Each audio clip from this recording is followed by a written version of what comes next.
देखिए first part में आपको जो है 15 क्वेश्चन बता दिया गया था। नेक्स्ट अब देखिए आप क्वेश्चन आपके सामने देखिए रहा है कि the selling price of 10 article is the same as the cost price of 12 article तो फाइंड द गेन परसेंटेज। देखिए आपसे क्वेश्चन में कह रहा है कि 10 आर्टिकल का जो एसपी है वो 12 आर्टिकल के सीपी के इक्वल है। यानी कि 10 आर्टिकल का जो एसपी है वो 12 आर्टिकल के सीपी के इक्वल है। यहाँ से जब आप CP by SP find out करोगे तो सीपी बाई एसपी आपका हो जाएगा 10/12। 10/12 का मतलब ये हुआ कि सीपी आपका 10 है, एसपी आपका 12 है। यानी अगर कोई चीज आप 10 रुपए में खरीदते हो, 12 रुपए में सेल करते हैं, तो जरा बताइए आपको कितने रुपए का गेन होगा। आपको 2 रुपए का यहाँ पे फायदा होगा 10 के रिस्पेक्ट में। 2/10 इंटू 100 करेंगे तो यहाँ से परसेंटेज निकालेंगे तो आपका आ जाएगा 20%। तो फर्स्ट ऑप्शन आपका हो जाएगा। फिक्स पैटर्न का क्वेश्चन है, इसमें 10 आर्टिकल का सीपी है, 12 आर्टिकल के सीपी के इक्वल था। तो यहाँ से सीपी अपॉन एसपी निकाल लेंगे, तो यहाँ से हम रेशियो निकाले, सीपी 10 आया, एसपी 12 आया। 2 का गेन हो रहा था 10 के रिस्पेक्ट में, 2/10 इंटू 100 किए, हमारा परसेंटेज आया, गेन परसेंटेज आ गया 20%। सेकेंड क्वेश्चन देखिएगा, आपको बताना है कि find the product of 0.756 into 0.025। या तो क्या करिए, अगर आपको कुछ नहीं आता है तो आप सीधे सीधे क्या करिए, 756 का 25 में मल्टीप्लाई करके आंसर फाइंड आउट कर लीजिए। या फिर एक काम और कर सकते हैं यहाँ पे आप कि 0.756 लिखा है कि इंटू 0.025, इसको लिख सकते हैं आप 25/1000।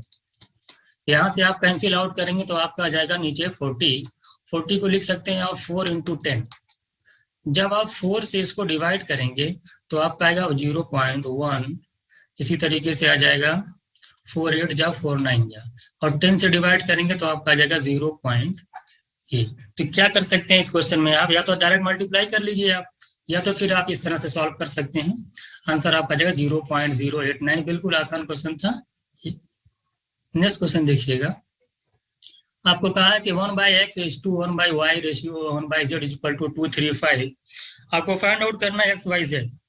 देखिए इस तरह के क्वेश्चन में कोशिश ये किया करिए कि आप क्वेश्चन को ऑप्शन से सॉल्व किया करिए, क्योंकि आप दिया क्या आपको, देखो गिवन है आपको कि 1/x इज टू 1/y। सिर्फ 2 पे फोकस करिए, इस पे और इस पे फोकस करिए। यहाँ से आपको क्या मिल रहा है, 2:3 मिल रहा है। तो y यहाँ जाएगा, x यहाँ जाएगा, तो आपका आ जाएगा y/x इज इक्वल टू 2:3। यहाँ से जब मैं x/y निकालूंगा तो मेरा आएगा 3:2। आप जिस भी अब ऑप्शन में चेक करिए कहाँ पे x और y का रेशियो जो है 3:2 है। देखिए इसमें तो 2:3 नहीं होगा, ये भी नहीं होगा, इसमें 5:3 है। यहाँ पे देखेंगे 2 3 जा 2 5 जा, ये भी नहीं है, तो हमारा ये ऑप्शन हो जाएगा। हमने क्या कहा कि कुछ नहीं करना, ऑप्शन से चेक करना आपको, सिर्फ 2 को उठाइए, 1/x और 1/y को। 1/x 1:1/y लिखेंगे 2:3। यहाँ से देखेंगे y यहाँ जाएगा, x यहाँ जाएगा, y/x का रेशियो हो जाएगा आपको 2:3। यहाँ से x और y का रेशियो आ जाएगा 3:2। अब जिस भी ऑप्शन में x और y का रेशियो 3:2 होगा वही हमारा आंसर होगा। इस तरह से तो ऑप्शन से सॉल्व कर लेंगे, आपका 5 सेकंड के अंदर एक क्वेश्चन ऑप्शन से सॉल्व करेंगे तो हो जाएगा। अगर आपको सॉल्व करना है तो इस तरह से सॉल्व भी कर सकते हैं, जैसे कि 1/x का सब दे रखा है आपको, तो यहाँ से जब मैं x y z निकालूंगा तो हमारा क्या हो जाएगा, ये सारे के सारे नंबर रिवर्स हो जाएंगे। ये हो जाएगा आपका 1/2 is to 1/3 is to 1/y। यहाँ से आप 2 3 5 का एलसीएम लेंगे तो आ जाएगा आपका 30। तो 30 इंटू 1/2, इसी तरीके से 30 इंटू 1/3 करेंगे, ये 30 इंटू 1/5 करेंगे। यहाँ से जब कैंसिल आउट करेंगे 215।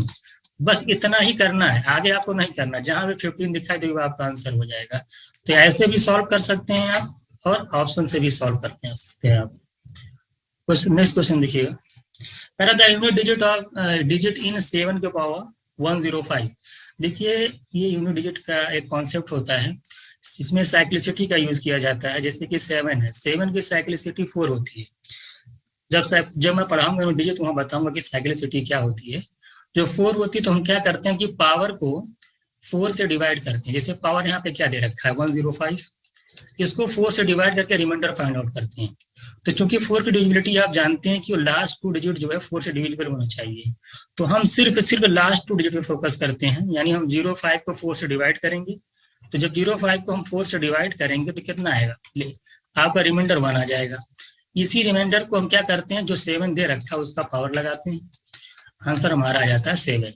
बस इतना ही करना है। मैंने क्या कहा कि पावर को 4 से डिवाइड करना है और रिमाइंडर फाइंड आउट करना है। तो पावर, क्योंकि 4 में हम जानते हैं कि लास्ट 2 डिजिट पे क्या करता है, अगर वो लास्ट 2 डिजिट आपका 4 से डिवाइड हो जाता है तो वो नंबर 4 से डिवाइड हो जाएगा। तो हम सिर्फ लास्ट 2 डिजिट पे फोकस करते हैं, तो वहां से हम रिमाइंडर फाइंड आउट कर लेते हैं। जैसे अगर इस क्वेश्चन में इस तरह दिया होता कि 7 का पावर 8, 7, 9, 5 और 3 दिया होता, वो आपसे पता है ऐसे यूनिट डिजिट क्या होगा, तो मैं क्या करता, सिर्फ लास्ट 2 डिजिट पे फोकस करता 13 पे, और 13 को मैं क्या करता 4 से डिवाइड करता। यहाँ पे चेक करता है कि रिमाइंडर कितना आ रहा है, तो रिमाइंडर कितना आ जाएगा, 4 3 जा 12, रिमाइंडर आपका 1 आ जाएगा। और फिर इस 7 का वही पावर लगा देता, तो आंसर हमारा आता 7। तो इस तरह से कोई भी क्वेश्चन अगर आपका आता है तो इस तरह से सॉल्व करेंगे। नेक्स्ट क्वेश्चन आपके सामने देखिए रहा है, कह रहा है कि 3 years ago, कह रहा है ए की जो एज थी बी की 2 गुनी थी। उसके बाद कह रहा है कि आफ्टर 7 ईयर जो उनके एज का सम है वो 83 हो जाता है। तो आप बताइए उनकी प्रेजेंट एज क्या है। इस क्वेश्चन को आप ऑप्शन से सॉल्व कर सकते हैं। इसमें 2 कंडीशन दे रखी है। पहली कंडीशन आप देखिए ये वाली जो आपके सामने है कि 3 years ago ए की जो एज है, कह रहा है बी की जो है डबल है। तो ये बताइए, ये सारे जो ऑप्शन दे रखे हैं इनके प्रेजेंट एज का दे रखा है। तो आप क्या करिए कि 3 साल पहले इनकी एज निकाल लीजिए और चेक करिए किसमें बी की एज ए की 2 गुनी हो रही है। जैसे कि मैं पहला ऑप्शन चेक करता हूँ, तो 20 में से 3 निकालिए, क्योंकि प्रेजेंट एज इनकी 20 ईयर्स है। तो 3 साल पहले इनकी एज क्या होगी, ये वाली ये हो जाएगी 17, और 15 में से 12 निकालेंगे 3 तो 12 आ जाएगा। तो क्या 17 12 का 2 गुना है? नहीं, पहला ऑप्शन कट गया। इसी तरीके से आप सेकंड ऑप्शन में क्या करिए, 3 माइनस कर दीजिए, तो यहाँ पे 37 आएगा, इसमें करेंगे तो 21 आएगा। क्या 21 का 2 गुना 37 है? नहीं है, ये भी ऑप्शन कैंसिल हो गया। इसी तरीके से 35 में से 3 माइनस करेंगे तो 32 आएगा, और ये 24 आएगा, ये भी 2 गुना नहीं होगा। थर्ड और फोर्थ ऑप्शन देखिएगा, जब आप 45 में से 3 करेंगे तो 42 आएगा, और यहाँ पे करेंगे तो 21 आएगा। तो क्या 21 का 2 गुना 42 नहीं है? तो यहाँ से आंसर आप चेक कर लीजिए, बस कुछ नहीं करना था। इनकी प्रेजेंट दे रखी थी और शुरू में कंडीशन दे रखी थी कि 3 साल पहले जो है ए की एज बी की 2 गुनी होगी। तो 3 साल पहले उनकी एज फाइंड आउट कर लीजिए, चारों ऑप्शन में 3 माइनस करके, और देखिए कि किस ऑप्शन में बी का 2 गुना ए हो रहा है, वही आपका ऑप्शन हो जाएगा। यानी कि आपका जो आंसर होगा डी होगा। नेक्स्ट क्वेश्चन देखिएगा, कह रहा है mixture of 40 litre of milk and water contain 10% of water. आपसे कहा है कि इतना वाटर इसमें और मिलाया जाए जिससे कि मिक्सचर आपका 20% वाटर हो जाए, तो मिक्सचर में 20% वाटर हो जाए। देखिए इस तरह के क्वेश्चन को सॉल्व करने का एक पैटर्न होता है। इसमें किया क्या जाता है कि सबसे पहले मैं क्वेश्चन में ये देखता हूँ कि कौन सी चीज चेंज नहीं हो रही, यानी कौन सी चीज इसमें सेम है। आप देख रहे हैं मिक्सचर मिल्क और वाटर का है, और ऐड जो किया जा रहा है वाटर ऐड किया जा रहा है। जब वाटर ऐड करेंगे तो जाहिर सी बात है कि आपका मिल्क का क्वांटिटी चेंज नहीं होगा, तो मिल्क की क्वांटिटी इसमें चेंज नहीं होगी, उसका हम रेशियो निकालते हैं। तो देखिए रेशियो कैसे निकलेगा, आप देख रहे हैं कि 10% वाटर है, अगर 10% वाटर है तो 90% उसमें क्या होगा, मिल्क होगा। क्योंकि मिल्क देखिए चेंज नहीं हो रहा, मिल्क की क्वांटिटी चेंज, इसी का रेशियो मैं निकालूंगा तो 90% होगा आपका मिल्क। लास्ट में आप लाइन देखिएगा, कह रहा है कि जब वाटर इसके अंदर ऐड किया गया तो बोला है कि पूरे मिक्सचर में 20% वाटर हो गया। अगर 20% वाटर हो गया तो अब बताइए मिल्क कितना रहा होगा, 80%। यानी कि 90% से मिल्क 80% हो जा रहा है। तो जो टोटल का रेशियो होता है इसका रिवर्स होता है। इसका रिवर्स का मतलब ये होता है कि 80% से ये 90% हो जाता है। जब इसके फॉर्म में लिखा जाए तो 80% से 90% का मतलब ये हुआ कि परसेंट के परसेंट आप कैंसिल कर दिए, 0 से 0 कैंसिल हो जाएगा, यानी कह सकते हैं कि 8:9 ये टोटल का रेशियो है। अगर ये टोटल का रेशियो तो आप बताइए क्वेश्चन में देखिए, आप कह रहा है कि शुरू मिक्सचर कितना था, 40 लीटर था, यानी 8 यूनिट शुरू में मिक्सचर था, बाद में हो गया आपका 9 यूनिट, और 8 यूनिट की वैल्यू दे रखी है 40। तो जरा बताइए कि इनके बीच का डिफरेंस कितना आ रहा है आपका, 1 यूनिट। हमको चूंकि बढ़ा हुआ मिक्सचर निकालना कि कितना मिक्सचर आपका ऐड हुआ, कितना मतलब मिक्सचर बढ़ गया। तो आप बताइए कि 1 यूनिट की वैल्यू कितनी, अगर 8 की वैल्यू 40 है तो 1 यूनिट की वैल्यू कितनी, 5। आपका आंसर हो जाएगा यहाँ से। अगर ये आपसे पूछता कि बताइए कि शुरू में मिक्सचर अगर 40 लीटर तो बाद में कितना हो गया, तो 8 की वैल्यू अगर 40 है तो 9 की वैल्यू कितनी हो जाती है, 5 से मल्टीप्लाई कर देते, जबकि यहाँ 5 से मल्टीप्लाई होने के बाद 40 हो रहा है, 1 यूनिट की वैल्यू 5 हो जाती, तो 9 की कितनी हो जाती, 45। तो पहले मिक्सचर 40 था, अब 45 होगा, डिफरेंस निकालते 5 आता।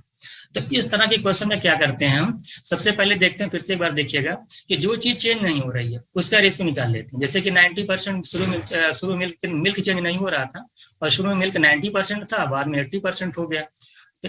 तो टोटल मैंने आपको बताया था कि इसका रिवर्स होता है, यानी 80 से मिक्सचर हो जाएगा 90, 80 टू 90 का मतलब ये हुआ कि 8 से 9 हो जाएगा, और 8 की वैल्यू दे रखी है 40, तो 8 यूनिट की वैल्यू अगर 40 है तो 1 यूनिट की वैल्यू कितनी हो जाएगी, 5। और चूंकि आपको 1 यूनिट ही निकालना है, क्योंकि आपसे बोला है कि कितना वाटर उसमें ऐड किया गया, बढ़ा हुआ में बताना आपको है, तो 1 यूनिट की वैल्यू यहाँ से निकाल लेंगे हम, 5 आ जाएगा, ये हमारा आंसर हो जाएगा। बिल्कुल फिक्स पैटर्न का क्वेश्चन, बहुत आसानी होता है।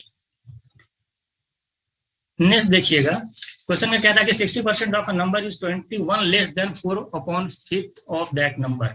देखिए आपसे क्वेश्चन में ये कह रहा है, एक नंबर सपोज दैट कोई n है, तो उसका 65% उस नंबर के 4/5, देखिए 4/5 का मतलब होता है 80%, इसका मतलब होता है 80%। इस नंबर के 80% से कह रहा है कि 21 लेस है। क्वेश्चन में यही कह रहा है कि किसी नंबर का 65% उस नंबर के 80% से 21 लेस है, यानी कि इन दोनों नंबर में जो बीच का डिफरेंस है वो 21 का है। जरा डिफरेंस निकालना, तो यहाँ 65 से 80 में कितने परसेंट का डिफरेंस आ रहा है, आपका 15% का आ रहा है, तो 15% ऑफ नंबर दिया है क्वेश्चन में 21। यहीं पे आंसर आपका सॉल्व हो जाता है, आपको आगे करने की जरूरत ही नहीं है। जरा बताइए, यहाँ से मगर निकालता 3 5 3 7, इसका मतलब ये हुआ कि 5% की जो वैल्यू है वो 7 है। तो आप बताइए आंसर आपका वही होगा जो ऑप्शन 7 से डिविजिबल हो जाएगा, यानी आंसर आपका जो है 7 का मल्टीपल होगा। तो ये तो आपका होगा नहीं, ये भी देखिए नहीं कैंसिल होगा 7 से, ये भी नहीं होगा, ये आपका आंसर हो जाएगा। और यहाँ से निकाल भी सकते हैं आप, खुद सोचिए 5% की अगर वैल्यू आपकी 7 है, तो 100% की वैल्यू कितनी हो जाएगी, 20 टाइम्स। तो यहाँ पे क्या करेंगे 20 टाइम्स, तो 140 आ जाएगी। बात समझ में आई। तो इसमें क्वेश्चन में कुछ नहीं था, आपको 65 80 के परसेंट का डिफरेंस जो था 15%, और 15% में देखा 21 है, 21 के अंदर 7 आ रहा है, तो यानी आंसर जो भी होगा 7 का मल्टीपल होगा। ऑप्शन बी आपका करेक्ट आंसर है। नेक्स्ट क्वेश्चन देखिएगा, कह रहा है एबीसी का रेशियो इतना था, A by B by C C by A का रेशियो निकालिए। ये भी बिल्कुल आसान क्वेश्चन है, 5 से 10 सेकंड के अंदर सॉल्व हो जाएगा ये। आप बताइए ए की वैल्यू कितनी है, डायरेक्ट इसमें पुट कर दीजिए, 2/3 B/C, बी माने 3 और सी मतलब 4 हो जाएगा आपका 3:4। इसी तरीके से C/A, सी में 4, ए आपका है ए, तो हो जाएगा 2 है आपका, तो 4:2। आप 3 4 और 2 का एलसीएम लेंगे तो आपका 12 आएगा, तो 12 इंटू 2/3 इस टू 3/4, यहाँ पे 12 से मल्टीप्लाई करिए, यहाँ पे 12 से मल्टीप्लाई करिए आप। अब आप चेक कर लीजिए कहाँ पे क्या आ रहा है, देखिए 3 4 जा, तो यहाँ पे 8 आ जाएगा, यहाँ 4 3 जा, यहाँ 9 आ जाएगा, यहाँ पे आपका 24, यानी ऑप्शन आपका हो जाएगा बी। नेक्स्ट क्वेश्चन देखिएगा, कह रहा है कि A/B का पावर A/B की power x/1 is equals to B/x की पावर x/3। देखिए इस तरह के क्वेश्चन में अगर बीच में इक्वल का साइन है, तो अगर बेस सेम है तो पावर आपस में इक्वल होती है। बेस यहाँ पे A/B है, यहाँ पे बेस आपका B/A है, तो आपका सबसे पहले काम ये करिए बेस को इक्वल कर लीजिए।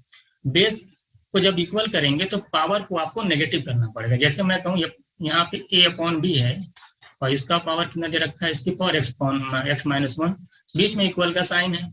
अब यहाँ पे A/B तो यहाँ भी A/B मैंने लिख दिया।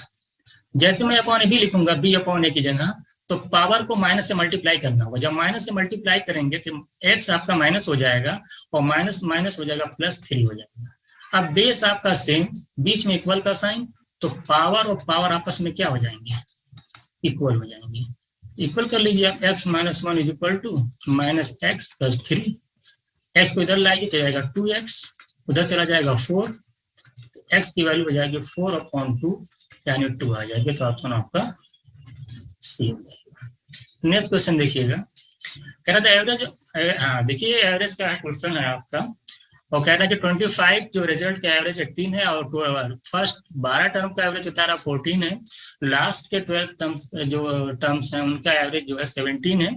आपसे बोला है कि 13 रिजल्ट बताइए। देखिए इसको मैं सबसे पहले एवरेज कॉन्सेप्ट से, एवरेज को जो मेंटेन करने वाला कॉन्सेप्ट होता है उस उसको यूज करके समझाता हूँ। देखिए आपसे कहा क्या है, आपसे कहा कि फर्स्ट से लेके 12 टर्म का जो एवरेज है वो आपका दे रखा है 17। इसी तरीके से आपको लास्ट का जो ये 13 नंबर सपोज दैट आपका यहाँ पे है, उसके बाद आपका 14 से लेकर के आपका 25 तक, जो आपका 25 टर्म्स है वहां तक का जो एवरेज दे रखा है वो दे रखा है 17। आपसे पूछा है 13 टर्म क्या होगा। देखिए आप बताइए, यहाँ पे सॉरी यहाँ पे 14 दे रखा है, यहाँ पे आपका 17 है। देखिए इसमें क्या करते हैं, और मेन एवरेज दिया आपका 18। आप बताइए कि अगर फर्स्ट से लेके 12 टर्म तक का एवरेज 18 होता और लास्ट के 12 टर्म्स का जो थे उनका भी एवरेज 18 होता, तो और 13 नंबर भी 18 होता, तो ओवरऑल जो आपका एवरेज होता वो 18 होता। लेकिन ऐसा नहीं हुआ है। शुरू में कह रहा है कि फर्स्ट जो 12 टर्म्स हैं उनका एवरेज 14 है, यानी कि एवरेज से 4 कम है। अगर मैं लास्ट 12 टर्म की बात करूं तो वहां पे जो एवरेज आ रहा है एक कम आ रहा है, 17 आ रहा है, माने 18 से एक कम आ रहा है 17। अब इसी को मेंटेन करना है। अगर बताइए अगर एवरेज में 14 की 4 कम आ रहा है, तो जरा बताइए टोटल सम में कितने का कम आएगा, क्योंकि 12 टर्म्स हैं, हर एक टर्म्स 4 कम होगा तभी एवरेज 4 कम होगा। तो हर एक टर्म्स 4 कम होगा तो ओवरऑल आपको 48 जो है यहाँ पे सम में कमी आएगी। इसी तरीके से यहाँ पे अगर मैं कमी निकालूं, क्योंकि एवरेज में कमी है की आ रही, तो 12 टर्म्स है तो टोटल मिला के यहाँ पे 12 कम होगा। तो जो 13 टर्म होगा वो 18 तो पहली बात होगा ही होगा, क्योंकि 18 होगा तो एवरेज जो है आपका मेंटेन रहेगा। लेकिन 18 से ज्यादा होगा, क्योंकि यहाँ पे 48 कम हुआ है तो यहाँ पे 12 कम हुआ है।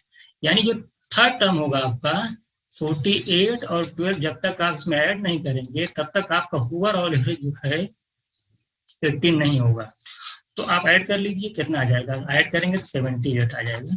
यही एवरेज मेंटेन का कॉन्सेप्ट होता है। फिर से देख लीजिएगा, मैंने आपसे क्या कहा कि फर्स्ट 12 टर्म का जो एवरेज है 14 है, लास्ट 12 टर्म का एवरेज जो है आपका जो 17 है, 13 टर्म और ओवरऑल एवरेज 18 है, आपको 13 जो है टर्म निकालना है। मैंने क्या कहा कि सपोज दैट कि 13 जो टर्म है आपका वो 18 है। तो अब आपको क्या करना है कि अब इधर देखिए कि इधर एवरेज में कितने की कमी हो रही है, 4 की कमी हो रही है, तो सब में कितनी कमी होगी आप देख लेंगे 48 हो जाएगा। इसी तरीके से लास्ट में देखेंगे उनका एवरेज 17 है, तो हर एक टर्म जो है आपका 1 कम हो रहा है। तो जो 12 टर्म्स इसके अंदर है तो 12 कम हो जाएगा। तो जो आपका 13 टर्म होगा वो 48 प्लस 12 प्लस 18 होगा, यानी 78 होगा।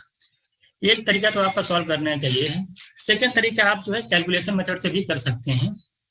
जैसे आपका दिया कि 25 का टर्म का एवरेज है 18, तो क्या करिए 25 इंटू 18 कर लीजिए, इसी में से आप माइनस कर दीजिए 12 इंटू आपका 14 दिया है माइनस आपका 12 इंटू 17।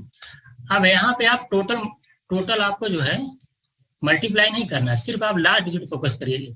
सिर्फ 5 इंटू 8 क्या आएगा, लास्ट डिजिट 0 आएगा, माइनस 2 इंटू 4 कितना आएगा 8 आएगा, माइनस 7 इंटू 2 करेंगे तो 4 आएगा। अगर यहाँ पे आप फिर देखेंगे आप तो 0 माइनस, देखिए 8 माइनस 8 और माइनस 4 कितना -12 मतलब कि लास्ट में क्या आएगा 2, तो 0 में से 2 निकालेंगे 0 मतलब 10 में से 2 निकालेंगे क्या आएगा आंसर 8। यानी जिस भी ऑप्शन में लास्ट डिजिट 8 होगा वही हमारा आंसर होगा। यहाँ से ऐसे भी सॉल्व कर सकते हैं, लास्ट डिजिट पे फोकस करके सॉल्व कर सकते हैं, तो या तो एवरेज को मेंटेन करके सॉल्व कर सकते हैं। नेक्स्ट क्वेश्चन देखिए क्या कह रहा है, देखिए ये बिल्कुल ये आसान क्वेश्चन है। आपसे कह रहा है कि 15 किलोमीटर पर आवर की स्पीड से गया, 10 किलोमीटर पर आवर स्पीड से वापिस आया, आपको ओवरऑल एवरेज स्पीड बताना है। तो देखिए इसमें फॉर्मूला एक होता है, डायरेक्ट आप पुट कर दीजिए 2 इंटू फर्स्ट स्पीड कितनी है आपकी 15, सेकंड क्या है आपकी 10, दोनों का सम कर देंगे तो 15 प्लस 10 आ जाएगा 25। इसी कैंसिल आउट कर दीजिए, 5 2 जा तो मिलाकर 12 आ जाएगा किलोमीटर पर आवर, यानी ऑप्शन डी आपका आंसर हो जाएगा। बिल्कुल इस पैटर्न के साथ इसका फॉर्मूला होता है 2ab upon a plus b। ये फर्स्ट स्पीड है, ये सेकंड स्पीड है। नेक्स्ट क्वेश्चन देखिएगा।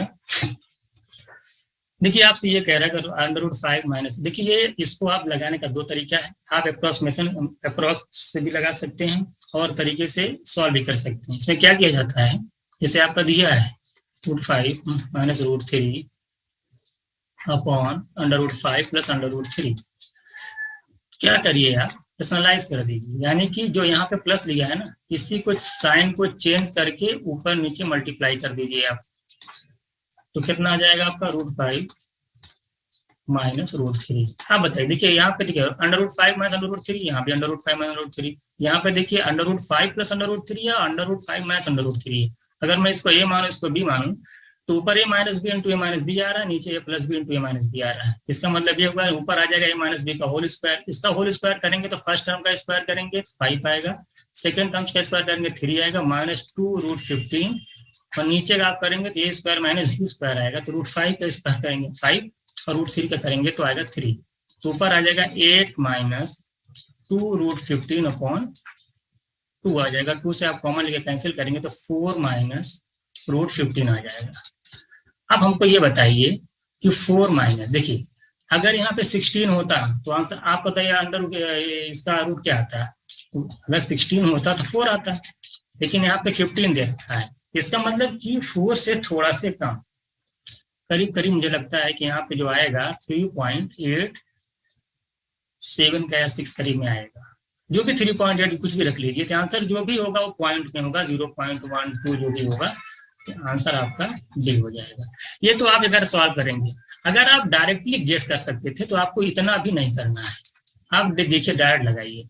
√5 की वैल्यू क्या होगी, अब बताइए, अगर आपका √4 होता तो कितना होता, 2 होता, अगर √4 होता तो 2 होता, लेकिन 4 नहीं 5 है, यानी थोड़ा सा ज्यादा, तो 2 पॉइंट समथिंग होगा √5 का, और √3 की वैल्यू आपको पता है 1.73, इसी तरीके से √5 का 2.2, और यहाँ पे लिख देते हैं, मैं डायरेक्ट लिख देता 1.73। तो ऊपर जो आ रहा है वो क्या आ रहा है, पॉइंट में आ रहा है, कुछ पॉइंट आएगा, और नीचे क्या आ रहा है 3 पॉइंट समथिंग, यानी आंसर जो भी होगा, अगर न्यूमरेटर छोटा है डिनोमिनेटर से तो आंसर 100% क्या आएगा, पॉइंट में आएगा, यानी एक्स वैल्यू कम आएगी। मैं डायरेक्ट यहाँ क्या मार देता हूँ, ऑप्शन 0.1, आपको लगाना ही नहीं था, आप गेस करके आंसर कर सकते थे। √5 की वैल्यू 2 पॉइंट समथिंग, यानी न्यूमरेटर आपका पॉइंट में आ रहा है, तो जाहिर सी बात है आंसर जो होगा आपका वो पॉइंट में ही आएगा। ये देखिए बिल्कुल आसान क्वेश्चन होता है, इसमें कुछ नहीं कम था पीछे, आप क्या करिए लास्ट सॉल्व करिए, जैसे कि 144 है, इसका स्क्वायर रूट कितना होता है 12, इसके अब 52 ऐड करेंगे इसके अंदर तो कितना हो जाएगा, अगर 52 ऐड करेंगे तो कितना हो जाएगा ये 64, और 64 का स्क्वायर रूट निकालेंगे तो कितना आ जाएगा 8, और 8 को जब 48 में ऐड करेंगे तो कितना हो जाएगा आपका 256, और इसका स्क्वायर रूट निकालेंगे तो आपका 16 आ जाएगा, आपका आंसर हो जाएगा। यानी देखिए 12 आएगा इसका, 52 ऐड करेंगे 64 का स्क्वायर रूट 8 को 248 में ऐड करेंगे तो आपका हो जाएगा 256, और 256 का जो आपका स्क्वायर रूट होता है 16। नेक्स्ट क्वेश्चन देखिएगा, आपसे कह रहा है कि how many numbers between 200 and 600 are divisible by 4, 5, 6। इसमें क्या करिए आप, देखिए यहाँ पे आपका 200 है, यहाँ आपका 600 है, और 4, 5, 6 का अगर आप एलसीएम ले लोगे यहाँ पे तो आप देखेंगे आएगा 60। तो फर्स्ट टर्म क्या हुआ, 60 का टेबल आपको पता है, 64 जा करेंगे तो 240 आएगा, 4 जा, अगर मैं इसको डिवाइड करूं तो कितना 60 10 जाएगा, तो यहां से लेके यहां तक कितने टर्म हो जाएगा, 10 माइनस 4 कर लीजिए, 6 टर्म्स आपका आंसर हो जाएगा। और ऐसे भी सॉल्व कर सकते हैं, आप काउंट कर लीजिए, 64 जा 5 जा 6 जा, क्योंकि 10 जा तक जाएगा नहीं, तो 4 से लेके 9 तक जाएगा तो कितने टर्म्स होंगे, अरे 4 6 4 जा पे पहला टर्म हो रहा है, 9 तक आपका जाएगा टोटल, जो 10 वाला टर्म काउंट किया नहीं जाएगा, उनके बीच का टर्म्स निकालना है, तो आप जान लीजिए 4 से लेकर 9 तक 6 टर्म होंगे आपके। 30 क्वेश्चन आपसे कह रहा है कि कमला गॉट मैरिड 6 years ago, वो कह रहा है आज और 6 साल पहले उस कमला की शादी हुई थी, और आज और उस 6 साल पहले उनके जो बीच का जो कह रहा है कि जो एज है, आज की एज जो है, वो कह रहा है 1:1/4 का मतलब हो गया, अगर इसको मैं कर सॉल्व करूँ 5/4 टाइम्स। क्वेश्चन में कह रहा है कि जो टुडे एज है, प्रेजेंट एज की बात करूं मैं, और पास्ट यानी 6 years पहले, इनके बीच का जो रेशियो है, अगर टुडे कह रहा है कि 5 यूनिट है और पहले कितनी थी आपकी 4 यूनिट थी। अब उनकी शादी कब हुई थी 6 साल पहले। तो जरा बताइए अगर प्रेजेंट में इनकी एज 5 यूनिट है और पास्ट 6 साल पहले 4 यूनिट थी, जरा बताइए इनके बीच का डिफरेंस कितने का है 1 यूनिट का। और ये 1 यूनिट का गैप कितने साल का है 6 ईयर्स का। तो अगर 6 ईयर्स का गैप है तो जरा बताइए 1 यूनिट की वैल्यू 6 है तो 5 की कितनी हो जाएगी 6 से मल्टीप्लाई कर लेंगे, यहाँ भी 6 से मल्टीप्लाई कर लेंगे तो इनकी कितनी हो जाएगी 5 इंटू 6 करेंगे 30 आ जाएगा और प्रेजेंट एज यानी उसकी 30 हो गई। तो बोला सन की एज बताइए, सन की एज जो है कह रहा है कि उसकी जो प्रेजेंट एज है उसका 1/3 है। तो 1/3 करेंगे तो यानी 3 से डिवाइड कर लिए, 1/3 नहीं सॉरी 1/10 है, तो 10 से डिवाइड करेंगे कितना आ जाएगा 3, तो ऑप्शन हो जाएगा 3।